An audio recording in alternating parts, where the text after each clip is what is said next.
Hello guys, ഞാൻ ഇത് നമ്മൾ നോക്കാൻ പോകണം ഫ്രീ ഫയറിൽ വരാൻ പോണ ഇവൻറ്റുകളെ പറ്റിയാണ് കുറച്ച്. പിന്നെ നറൂട്ടോ ഇവൻറ്റിനെ പറ്റി, ചാപ്റ്റർ 3 റിട്ടേണിനെ പറ്റി ഒരു ന്യൂസും വന്നിട്ടുണ്ട്. ഏതൊക്കെ മണ്ണിൽ വരാൻ ചാൻസ് കൂടുതലുള്ള ഇതിനെപ്പറ്റിയും കൂടെ പറയാനാണ്. നമ്മളിനി ഇപ്പോൾ വീഡിയോയിലേക്ക് കിടക്കുന്ന മുമ്പായിട്ട് ഇങ്ങനത്തെ കാര്യം കേട്ട് എല്ലാവരും ഫോളോ ചെയ്യുകയും യൂട്യൂബിലേക്ക് സബ്സ്ക്രൈബ് ചെയ്യുകയും ചെയ്യുക. നമുക്ക് ഈ വീഡിയോയിലേക്ക് കിടക്കാവുന്നതാണ്. അപ്പോൾ നമ്മൾ ആദ്യമേ നോക്കാൻ പോണത് ജൂലൈ 3 വരാൻ പോണ ഈ സ്കൈ ഡൈവ് ഇല്ലേ, ഫ്രീ ഫയർ പുതിയതായിട്ട് വന്ന ഗ്രൂപ്പ് സ്കൈ ഡൈവ്. അത് നമുക്ക് ഫ്രീ ആയിട്ട് ട്രയലിനായിട്ട് തരുമെന്ന് പറഞ്ഞാൽ ഫ്രീ ഗ്രീന്. അത് ഈ ജൂലൈ 3 വരും എന്ന് പറഞ്ഞേക്കണം. കാരണം മിഷൻ എന്ന് പറയാൻ ചിലപ്പം BR റാങ്കിൻ്റെ അകത്ത് പോയി അങ്ങനെ വല്ല മിഷനായി. കാരണം BRൻ്റെ പുതിയ സീസൺ വരുവാണല്ലോ നാളെ കൂടെ. അതുകൊണ്ട് അപ്പം BR റാങ്കിൻ്റെ വലിയ മിഷനായിട്ടായി. കാരണം ഇത് CS കൊടുത്തെങ്കിലും BR റാങ്ക് വരാൻ ചാൻസ് ഉണ്ടാകത്തുള്ളൂ. പിന്നെ രണ്ടാമെന്ന് പറയുന്നത് എല്ലാ മാസം ഫ്രീ മിസ്റ്ററി ഷോപ്പ് അല്ലെങ്കിൽ ലക്കി വീല് വരുന്നതല്ലേ.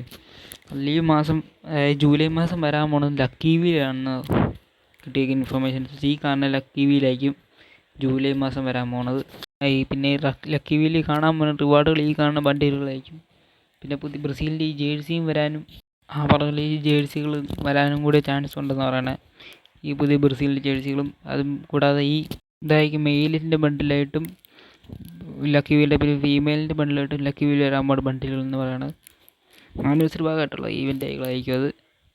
അപ്പം ഇനി നമ്മൾ നോക്കാൻ പോകുന്നത് എന്താണെന്ന് വെച്ചാൽ, അതിനു മുമ്പായിട്ട് ഈ ജൂൺ 1 വരാൻ പോണ വൗച്ചേഴ്സ് ഉണ്ടല്ലോ, ഫ്രീ വൗച്ചർ തരുന്നുണ്ട് ഗ്രീന്. അത് ഇതൊക്കെ ആയിരിക്കും ഒരു മിഷൻ കംപ്ലീറ്റ് ചെയ്ത്. ഇനി നമുക്ക് നമ്മുടെ മെയിൻ ഈവൻ്റ് നറൂട്ടോ ചാപ്റ്റർ 3 പറ്റി നോക്കാം. ചാപ്റ്റർ 1, 2 വന്ന പോലെ തന്നെ 3-ക്കകത്തും വരാൻ പോണ ബണ്ടിൽ എങ്ങനെയൊക്കെയാണ് ഏതൊക്കെ ആയിരിക്കും എന്നൊരു ഹിൻറ്റ് നേരത്തെ കിട്ടിയത്. ഹിന്നാറ്റയുടെ ബണ്ടിൽ കാണുമെന്ന് പറഞ്ഞുകൊണ്ട്. അല്ലാതെ വരാൻ ചാൻസുള്ള ബണ്ടിലിൻ്റെ ഒരു ഹിൻറ്റ് ഇപ്പം കിട്ടിയിട്ടുണ്ട്. അത് ഇതൊക്കെയായിരിക്കും. ഈ ഫോട്ടോയിൽ കാണുന്ന പോലെ നടുക്ക് ഹിനാറ്റയും ബാക്കി ചുറ്റും നിൽക്കുന്നത് അക്കാസുക്കി മെമ്പേഴ്സ് ആയിരിക്കും. അപ്പോൾ അവരുടെ ബണ്ടിലായിരിക്കും ചാൻസ് കൂടുതലെന്ന് ഇപ്പം മനസ്സിലാക്കാം.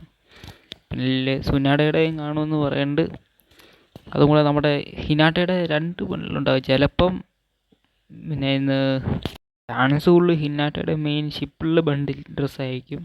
അതും അല്ലെങ്കിൽ ലാസ്റ്റ് നിഞ്ച എന്ന മൂവിക്കകത്ത് ബണ്ടിലായിരിക്കും. അതിലേതെങ്കിലും ഒന്ന് വരാൻ ചാൻസ് ഉണ്ടാവും. പിന്നെ ഈ വീഡിയോ മുഴുവനായിട്ട് കാണാൻ ശ്രമിച്ചാൽ നന്ദി പറയുന്നു. പിന്നെ എല്ലാവരും ലൈക്ക് ചെയ്യും, ഇൻസ്റ്റയിലാണെങ്കിൽ ഫോളോ ചെയ്യും, യൂട്യൂബിലാണെങ്കിൽ സബ്സ്ക്രൈബ് ചെയ്യുകയും ചെയ്യുക. എല്ലാവരും സപ്പോർട്ട് ചെയ്യുകയും ചെയ്യുക. നന്ദി.